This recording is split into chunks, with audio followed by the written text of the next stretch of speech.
The Alexander Archipelago. More than 1,000 islands clustering off the coast of Western Canada. Originally mountain summits, they are blanketed by dense, ancient woodlands. These are some of the last temperate rainforests on Earth. When most people think of rainforests, this is what they have in mind. Lush, wet, warm, a steaming jungle. This is the tropical rainforest. Young, leafy trees, a huge variety of wildlife.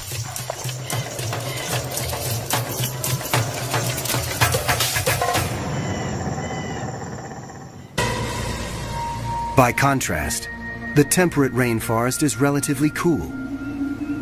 It grows in coastal areas, and its trees are mainly spruce and hemlock, often between 500 and 1,000 years old. It is less diverse than the tropical rainforest, but no less imposing. It is a place where land and sea come together to form a whole greater than the sum of its parts.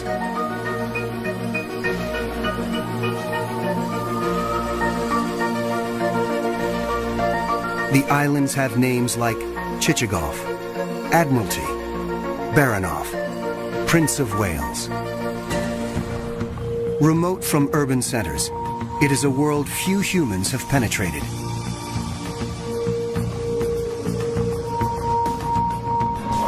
As a result, this vibrant ecosystem is a kind of heaven on Earth.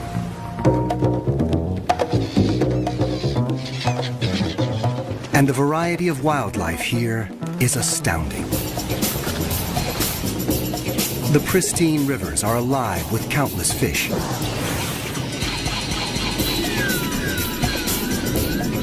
Amidst the islands, killer whales breach.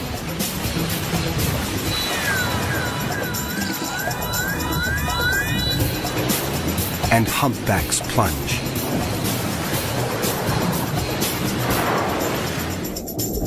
Dall's porpoises and Steller's sea lions feast in the food-rich waters.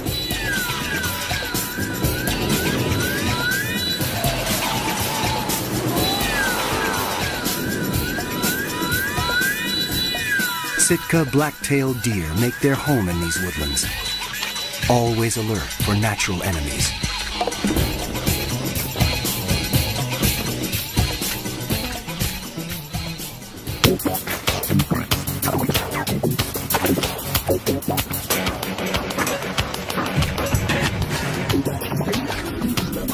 And the lord of this southern Alaska paradise is this mighty beast.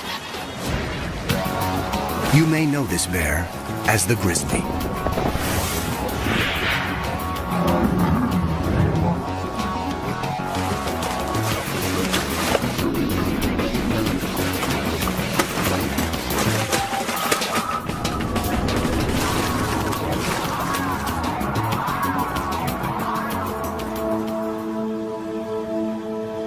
Like the forests it roams, this bear is both majestic and mysterious. In North America, brown bears are often called grizzlies, though biologists reserve the term grizzly for inland brown bears and use brown for bears that live on the coast. Genetically, the two are identical. Whatever this bear is called, it is not a bear to be taken lightly. It can weigh more than half a ton and yet reach speeds of almost 40 miles per hour. The brown bear is arguably the world's largest land carnivore. You might think that honor goes to its cousin, the polar bear, but many scientists classify the polar bear as a marine mammal because it spends most of its life in the ocean or on sea ice. On land, the grizzly is king. It can rise up to 9 feet in height.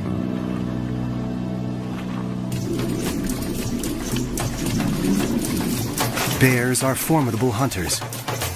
They have a keen sense of smell, 7 times more powerful than a dog's. And they are notoriously patient in stalking their prey.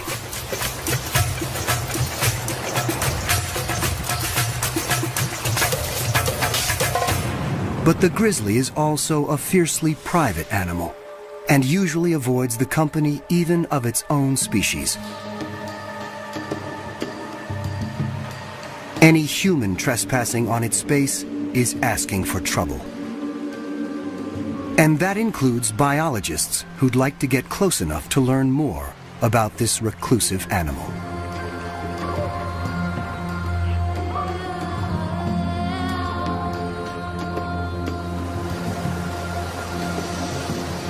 In the rainforest, the brown bear rules. It has no natural predators. And yet, worldwide, its numbers have been in decline for the last 100 years.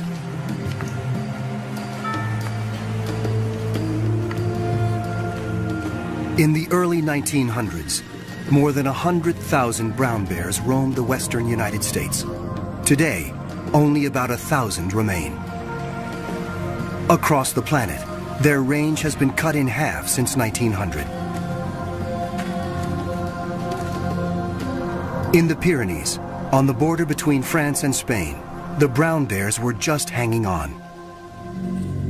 They were down to their last female. Recently, hunters shot her, thereby dooming this population of bears to extinction. Today, roughly 40,000 brown bears live in what might be their last stronghold, the state of Alaska. But every day, humans encroach a little more on their territory.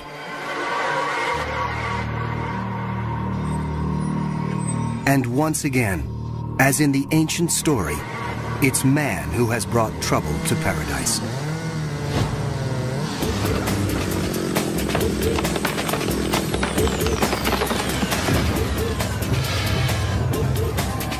Consumers demand an immense amount of lumber each year to build homes, furniture, and other creature comforts.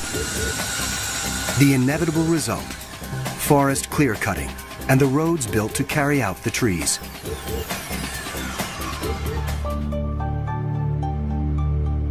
On Chichagof Island, many bears tend to converge on river valleys during the summer months. But over the last 20 years, roads have cut deep into this once virgin wilderness. And timber clear-cutting has turned some of the bears' summer stomping grounds into stump fields. As human activities extend further into the grizzly's ancient domain, humans and bears are meeting more and more often.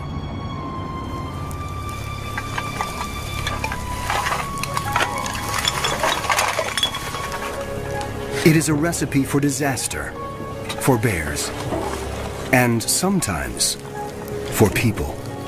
This massive predator can be extremely dangerous when suddenly confronted by a human on its turf. And yet, to protect these animals, researchers need to learn more about their numbers, their movements, and their vulnerabilities. They have to get up close and personal with a 500-pound animal that doesn't want them there.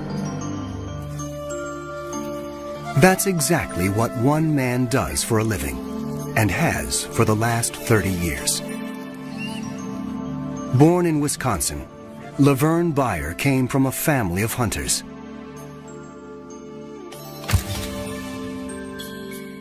He arrived in southeast Alaska in 1970 and fell in love with the wilderness. 3 years later, Laverne started working with the Alaska Fish and Game Department, tracking and capturing bears for government research. It was a job he was born to do.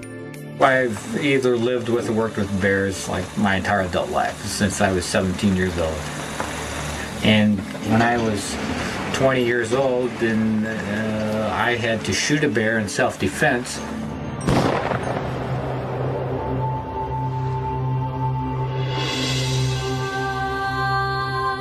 And once you have to shoot a bear in self-defense, that's kind of one of the events in your life you don't forget.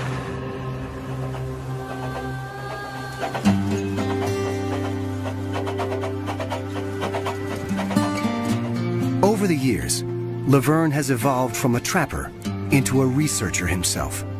Largely self-taught, he works on the cutting edge of bear research technology here in Southeast Alaska.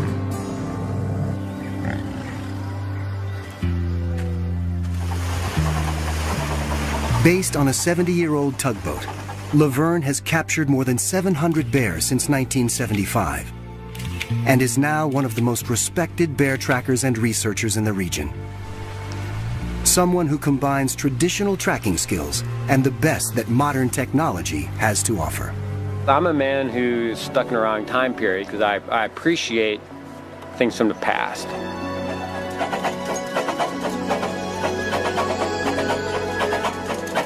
I definitely appreciate technology, and I guess it's somewhat like, too bad a person couldn't live in the past, but yet have some technology of the future. Technology of the present includes VHF and GPS radio tracking collars, which Laverne and his colleagues use to get a sense of the bear's movements.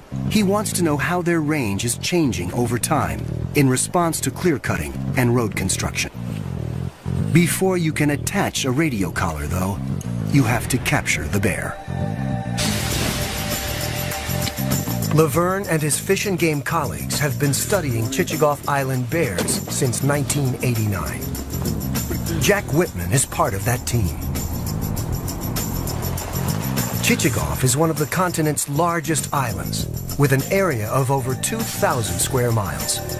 About 1,100 people live there, and about 1,600 brown bears.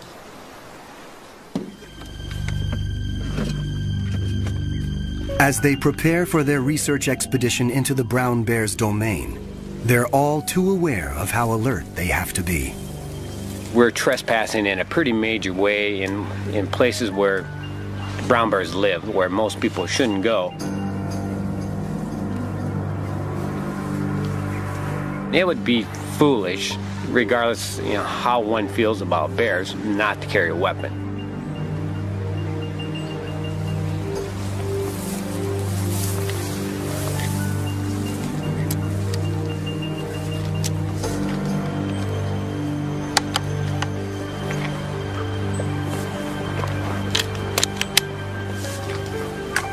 An ancient trail leads into the world of the bear.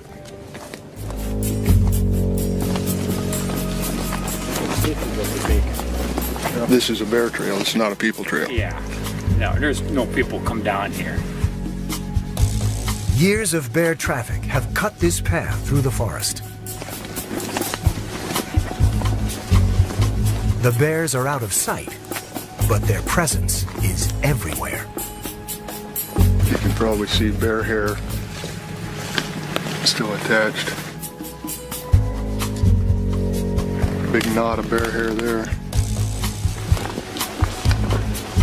To learn where bears roam off the beaten path, Laverne and Jack want to deploy a radio collar. And that means they have to catch a bear.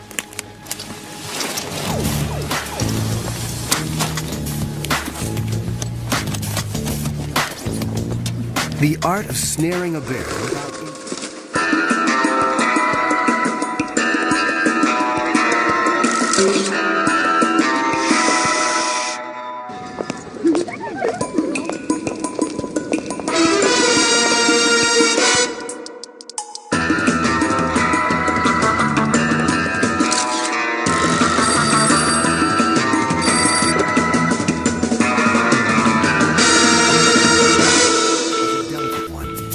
In order to direct its path into the trap, you have to think like a bear thinks.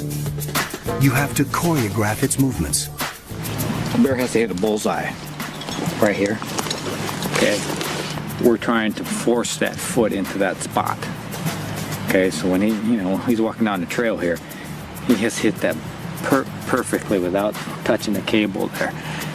Plus you're trying to create his step for him too. this stuff here kind of leads him into this bullseye. If he steps on this, cable here a little bit, it's not going to catch him. The snare is set, but can it fool a bear? As the trackers make their way through the forest, their senses are on high alert for any sign of movement.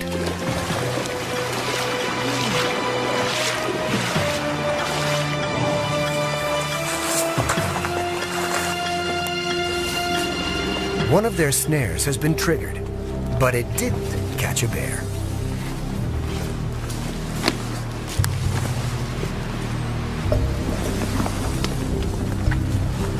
Clean miss too. Threw the cable way back there, and pulled it up. This here's been bumped a little, coming that way. It's going that way. Yeah, I think he stepped on this.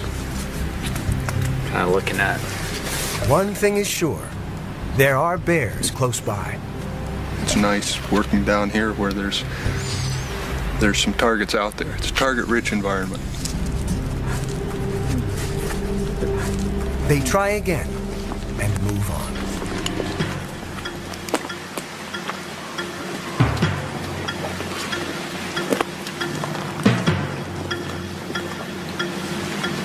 Finally, after hours of tracking bear sign and checking traps, Laverne spots a grizzly in the river near where they've set a snare. It could be headed toward the trap. Now the key is staying silent, motionless, and downwind. They pick out motion, so you move slow, and deliberate, and if preferably you move when they're not looking at you.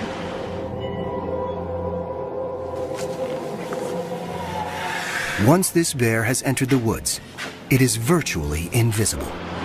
Trying to determine whether the bear knows if we're here or not by the wind. The wind's kind of going right towards it. After nearly 30 minutes, Laverne and Jack hear signs that the bear's been caught, but how firmly the snare has grabbed its foot is unclear. At this point, it's kind of, how is this all going to play out? There's other things that are going to happen here to determine whether it's a good capture, a bad capture, an ugly capture. A tranquilizer dart is the most gentle way to put a bear to sleep, so they can attach the radio collar and do their research. For now, the animal seems relatively calm. Once the bear definitely discovers that we're here, it could be a different story. The body language could be different. It could become more aggressive. These woodsmen are skilled at keeping their bear encounters from turning violent. Still, they never enter the forest unarmed. Regardless of the size of the bear, they're capable of injuring and killing people. So it's just prudent to carry a weapon, and it hopes you don't have to use it. White eagle feather is good luck.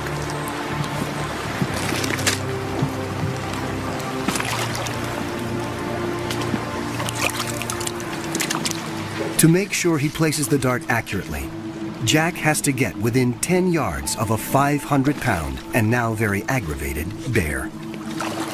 As he lines up his sight, Laverne covers him, just in case.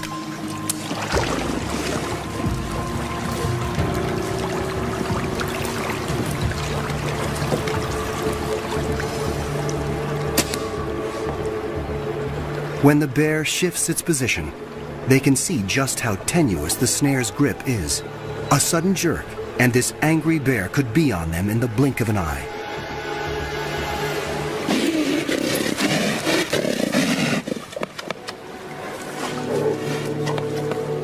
Luckily, the tranquilizer is already taking effect.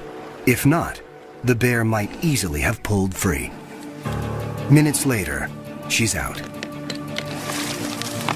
and the researchers can go to work. But Laverne and Jack know that another bear could be watching them. Their every sense is attuned to movements and sounds coming from the trees. They waste no time.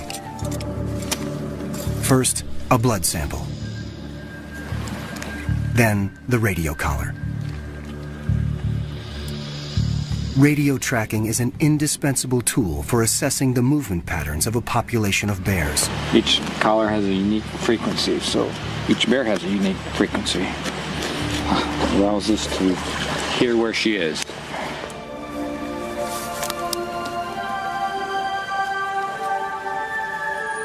Today, the forest has let them in. It remains to be seen if it will let them leave.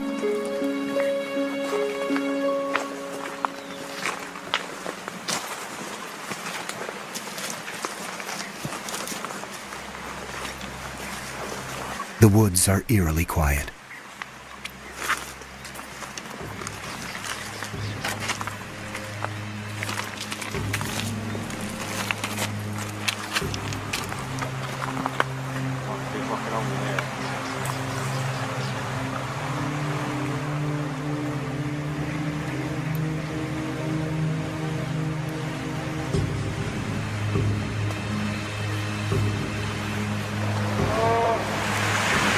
Yep, right there. I think I hear a growl. Suddenly, they realize they're being watched.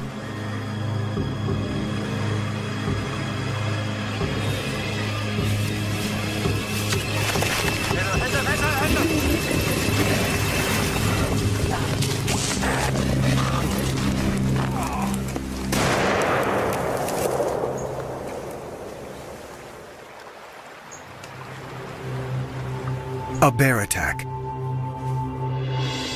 Laverne had no choice but to shoot.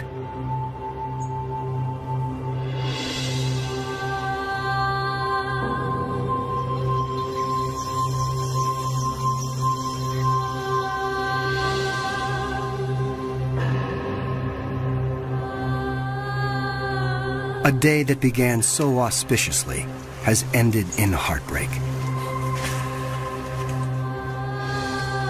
The forest let Laverne live, this time, but also forced him to confront a grim reality.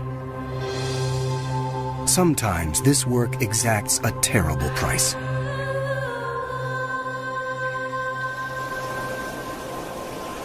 The attack has left Laverne with more than just emotional scars.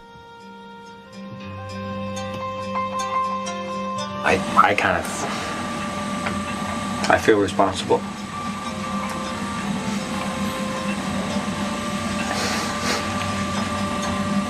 You know, I did not want to pull that trigger. I did not want to kill her.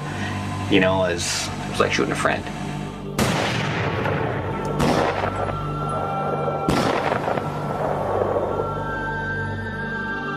You know, and felt, you know, we're trying to help you. We're trying to help her, help the species. You know, she doesn't know that. And I don't want to shoot you. Can't you understand that, you know, we're not trying to hurt you?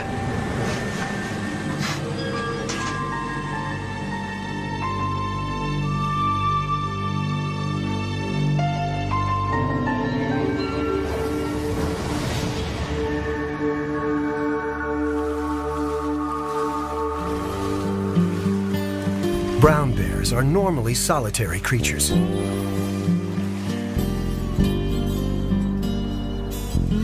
And most of their time is spent finding food and eating.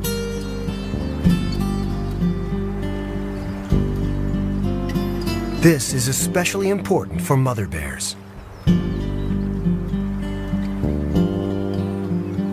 These twins were born during winter.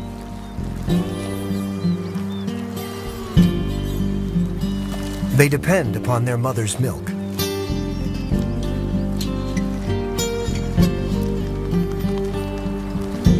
She must find enough food to sustain herself and her family.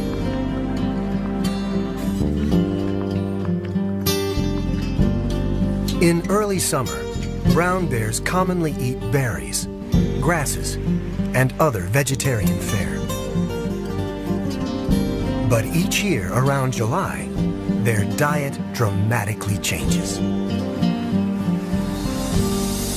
And it all begins here. Enfolding the islands of Southeast Alaska are the rich waters of the Inside Passage. The passage is home to some of the most spectacular animals on the planet.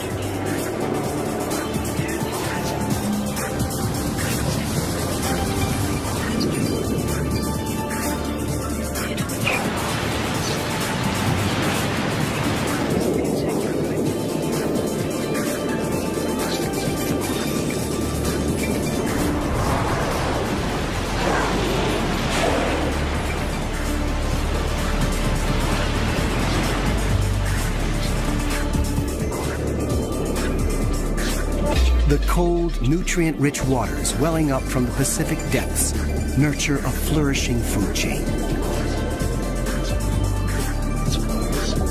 Massive schools of fish thrive on rich plankton and attract an army of predators. Humpback whales gather to feast, working in groups to capture herring.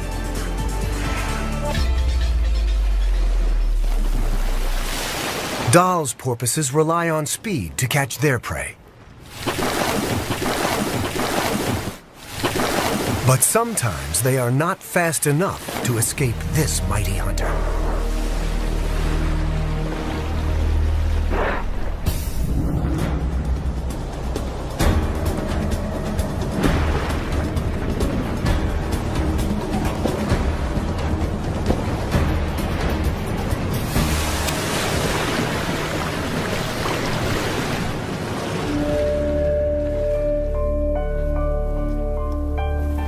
On shore, another mighty hunter is getting impatient, waiting for its share. For in a coastal rainforest, the worlds of sea and land are intimately connected.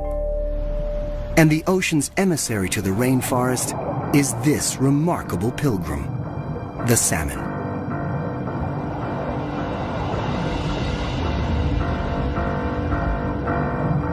Chinook, coho, sockeye, pink, and chum. 5 species of salmon make the long trip back from the ocean to the place of their birth. After several years at sea, they've returned to spawn for the first and last time.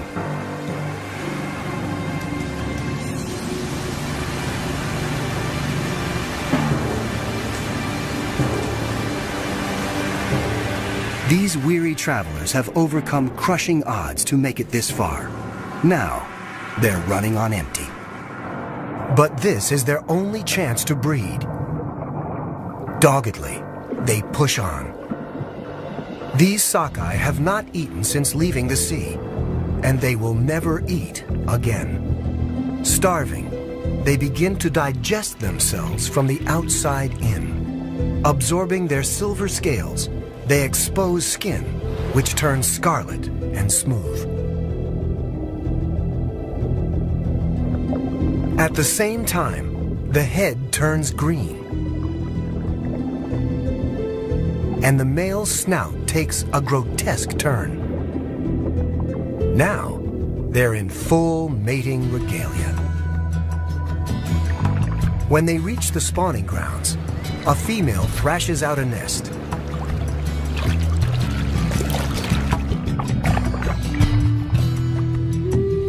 The male shadows her, ready to do his part. The spawning rituals culminate under cover of night. A female shudders with the effort of expelling her eggs.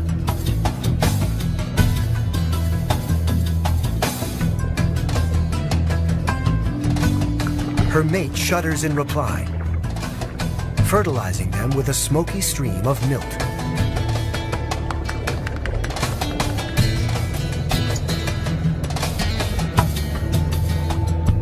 A female can lay 1,000 eggs per nest, and she may build several before she dies.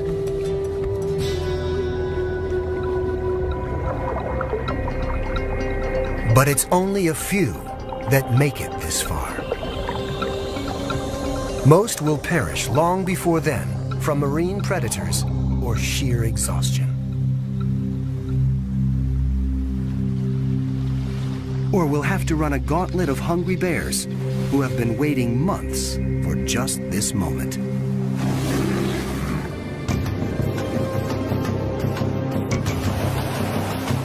Bears are patient hunters, and for animals their size, their striking speed is phenomenal.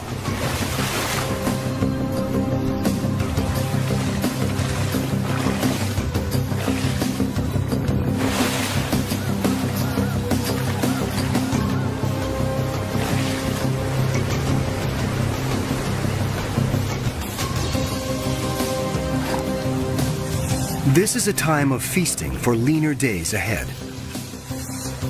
Often the bears don't even bother with the salmon meat. They're after the fattier and more nutritious parts, the eggs, the brain, the skin. Recent studies suggest that the bears perform a vital service for the rainforest.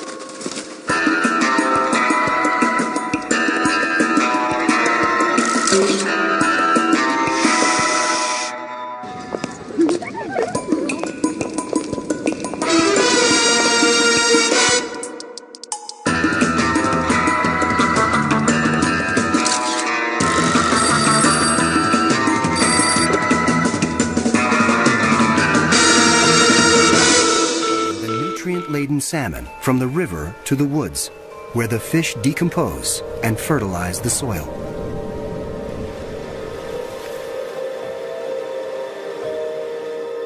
But bears aren't the only hunters on Chichagof Island today. Brown bear hunting is legal in Alaska.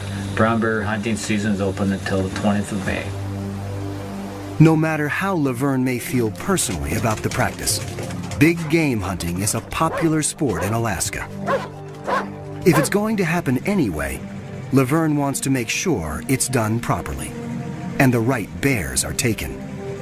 Brown bears are the second slowest reproducing big game animal in North America. The female component of the bear population is the component that you want to protect the most. With more than 3 decades experience, few guides are better equipped to track an Alaskan brown bear than Laverne. But he's here for one reason and one reason only: to make sure that if a bear is going to be shot, it's going to be a mature male bear.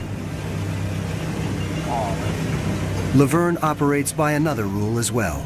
He never guides in the same areas where he conducts his research. Today, he's accompanying a hunter to nearby Admiralty Island. We're looking for a male bear, which is a male bear. To identify a male bear has to be an 8-foot bear or larger, or like a 22.5-inch skull or larger. It's the body movement, body structure. That bear there has about a 20-inch skull. Which means it's likely a female and off limits.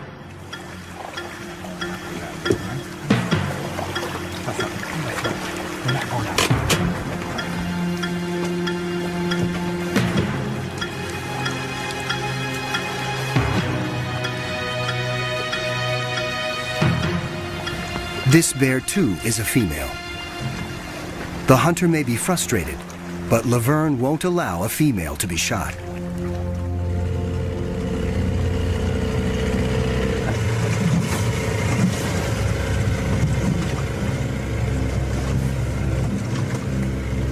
We saw a bear on the beach, and we're going to go take a little closer look, see what it looks like.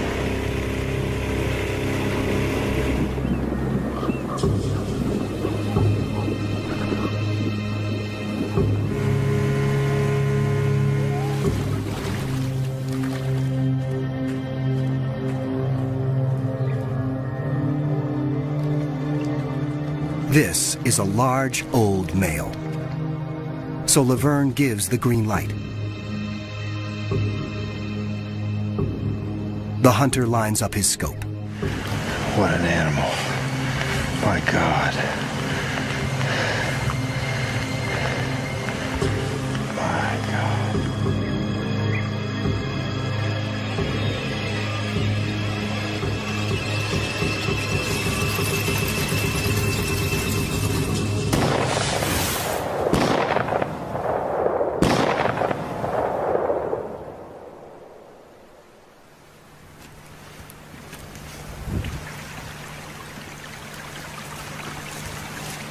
When they reach the bear, he is still alive. Laverne makes sure he is put out of his misery quickly. Get it over.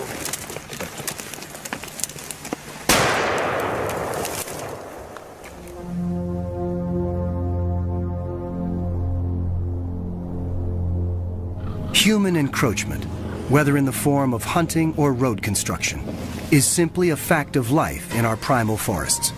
Bear advocates, like Laverne Bayer, have to learn as much as they can about the bears as soon as they can. In their ongoing attempts to penetrate the mysteries of Southeast Alaska's rainforest, investigators have used advanced technologies. The earliest high-tech tool was the radio tracking collar. GPS devices were a big step forward. They make use of dozens of orbiting satellites to calculate the precise location of a tagged animal, sometimes within 3 feet. But GPS only tells researchers where the animal is, not what it's doing. What they really needed was a way of getting a video and audio recorder into the deep forest, where it could show them natural behavior, the kind of behavior humans rarely see, because our very presence changes the way animals behave. Fortunately, just such a device exists. It's called CritterCam. CritterCam is the brainchild of marine biologist Greg Marshall. Its purpose is to show us the natural world from the animal's point of view. Over the last 15 years, CritterCam has gathered remarkable video, audio, and environmental data from a wide array of creatures. From great white sharks and blue whales, to emperor penguins and leatherback sea turtles. For the first time, we are able to see what the creature sees and enter its world without conditioning its natural behavior.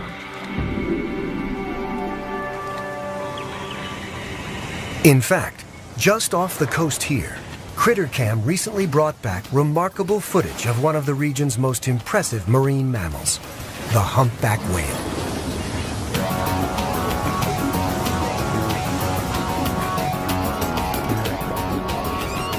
CritterCam revealed how humpbacks hunt together beneath the surface. Some whales herd the fish. One blows a ring of bubbles. One calls to scare the fish into the bubble net. And then the entire group rises to engulf the hapless herring.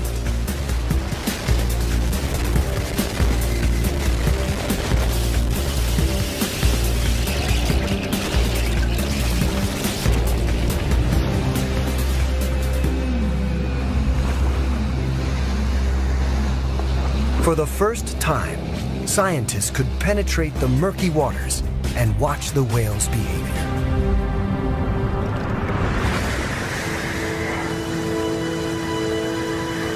And this suggested another possible use for this technology, this time on a nearby land mammal. Because as experienced a tracker as Laverne is, he's never been able to watch brown bears in the thick of the forest. The GPS has been used on wildlife here in the past few years. Well, the next step for scientists is CritterCam technology, seeing visually the wildlife's viewpoint. After years of success using CritterCam to study sea life, Marshall and his team have developed a CritterCam for land animals. This terrestrial version presents challenges the underwater device never had to face. For one thing, since audio and video signals don't travel through water, all data is recorded to an onboard tape, which is automatically released after 6 hours. There's no transmission with marine CritterCam, so interference isn't an issue. But a rainforest is something else entirely. It's an interference machine. So engineer Dave Rash and his colleagues have put in thousands of hours making sure terrestrial CritterCam was up to the job. Every element of the device had to be tested and retested, and then retested again. But it will all be worth it if CritterCam brings back information that can help researchers protect the species. Still, lab testing only gets you part way. The CritterCam team needed to find out how it performed on a live animal before they got into the field with a wild grizzly. How you doing? This is Damascus, the grizzly bear. He's about a 5-year-old guy. Lay down, lay down. Be a good boy. Look at that thing. Look at that thing. What do you think of that?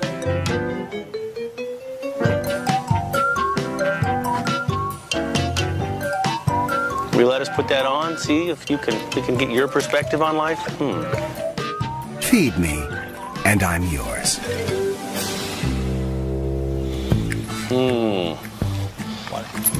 Come here. Let's look around. Let's walk up here. Take a bear walk. What do you think? Let's record. And one last test. Because even though this CritterCam won't be diving to the ocean depths, there is still a good chance it's going to get wet. Good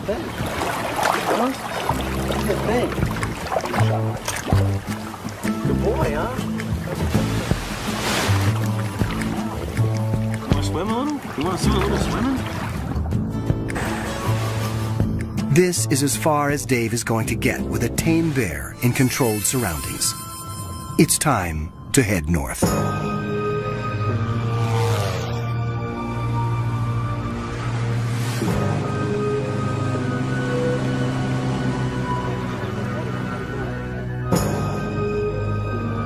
The terrestrial CritterCam can dispense with the heavy recording mechanism and transmit directly to a remote receiver. Which is a good thing, because the device won't be buoyed up by water, as the marine version was. Another plus, the device won't be limited by the length of a videotape. Still, there's a very real danger that even if CritterCam makes it into the woods on the back of a bear, the dense forest will frustrate the team's efforts to get a clear signal. You know, in the temperate rainforest southeast Alaska, to make the CritterCam technology work that you currently have today is quite challenging. It's not the plains of Africa. First step, before going after a bear, field test CritterCam on a somewhat less dangerous animal. What's going on here? I'm going up. Testing the Greg Marshall CritterCam. How do you feel about it? Yeah, stop the debate about whether it's going to work through the forest or not. It doesn't take long to see the shape of things to come. Well, we're just tracking Vern as he walks up the canyon. And the signals that I'm getting aren't as strong as I expect. Dave quickly tracks down the source of the problem. This antenna has connections on it which are very clearly marked. Even the best labelled things are no match for stupidity sometimes. Now we've got much better video.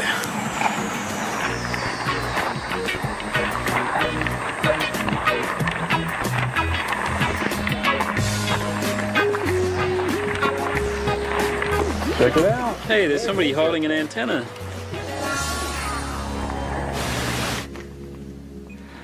There's only so much preparation Dave can do. They'll have to try it out on a real bear and make adjustments as they go. We've come all this way, put in all this effort to get to this point, and I don't want my electronic part to be the thing that makes it not happen today, so I'm nervous. The effort will all be worthwhile if CritterCam can bring back information that will help safeguard these bears' future. CritterCam may be light years more advanced than a radio collar, but the process of getting it on a bear is just the same.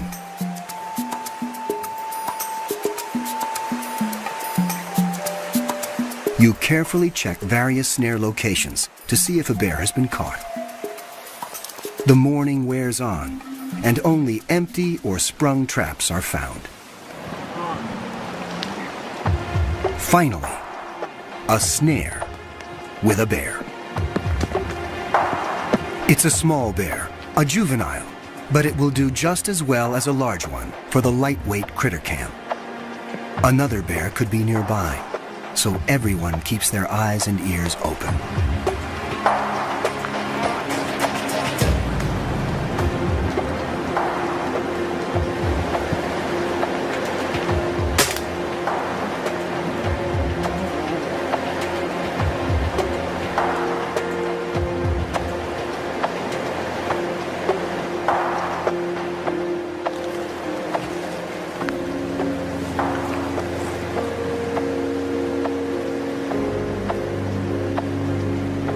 Now, the main event.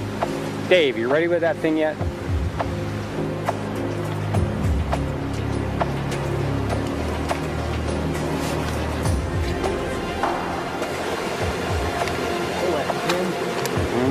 That can be locked then? That wants that. She's on.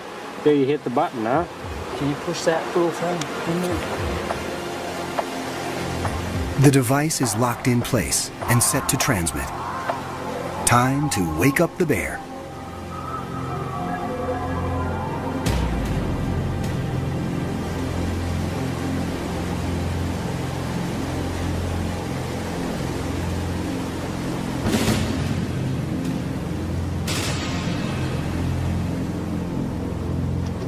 We've seen this shot many times before,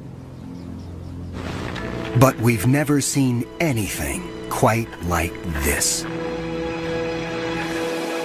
She doesn't seem to mind the critter cam around her neck at all.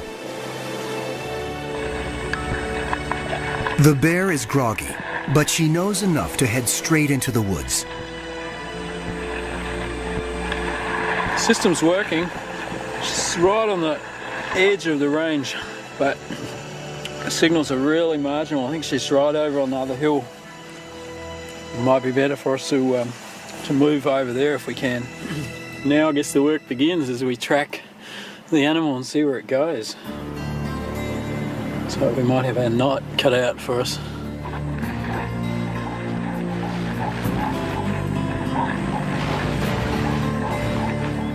As morning becomes afternoon, the team follows the critter cam signal to stay within range.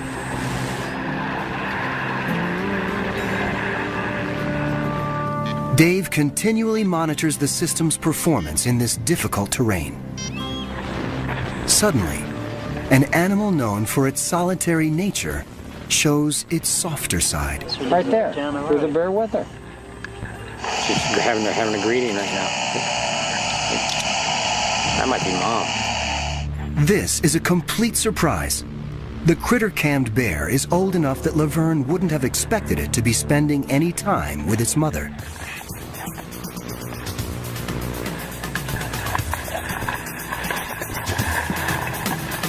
As the video starts to flow more clearly, they see some of the most intimate pictures ever captured of bear life in the depths of the forest.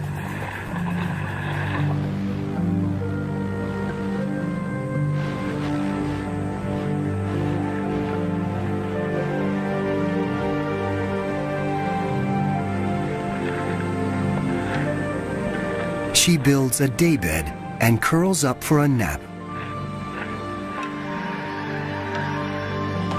See, that was cool. The fact that she joined up with two other bears.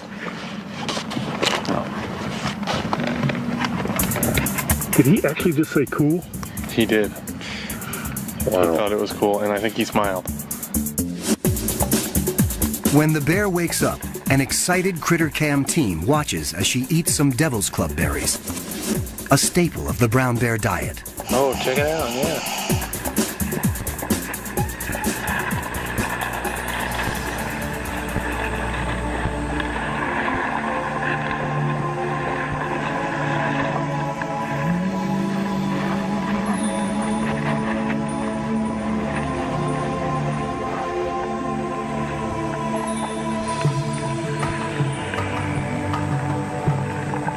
Then she appears to eat a toad, not something her species is known to consume very often.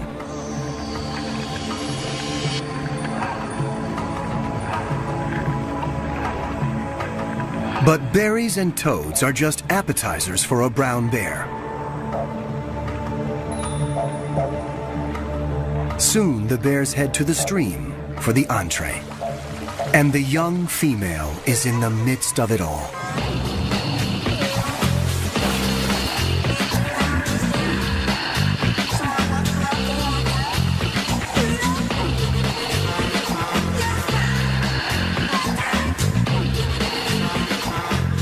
That's pretty good right there.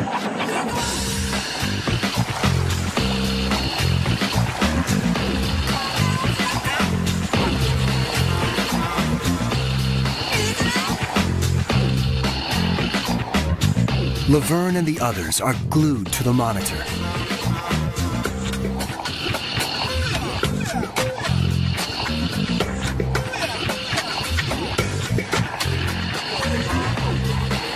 It's been a remarkable day.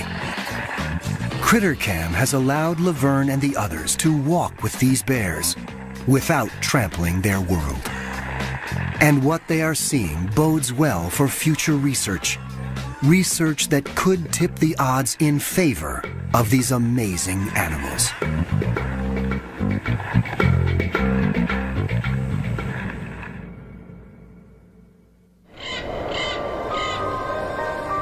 It took thousands of years to create the rainforests of Alaska's Alexander Archipelago.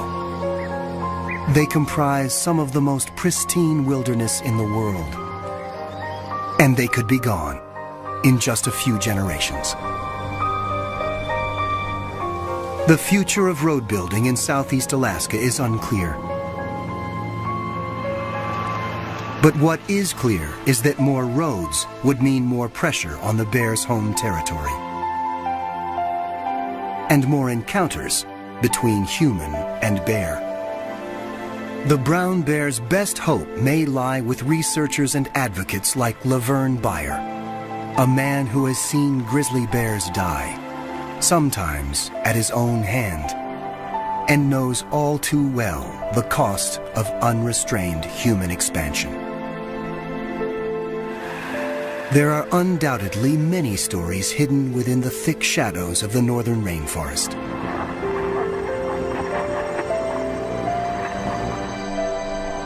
For now, though, it has surrendered only some of them.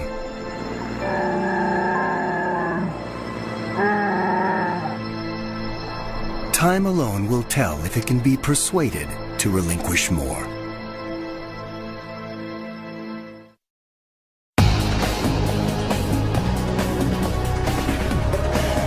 To purchase Bear Island on DVD, call 1-800-PLAY-PBS.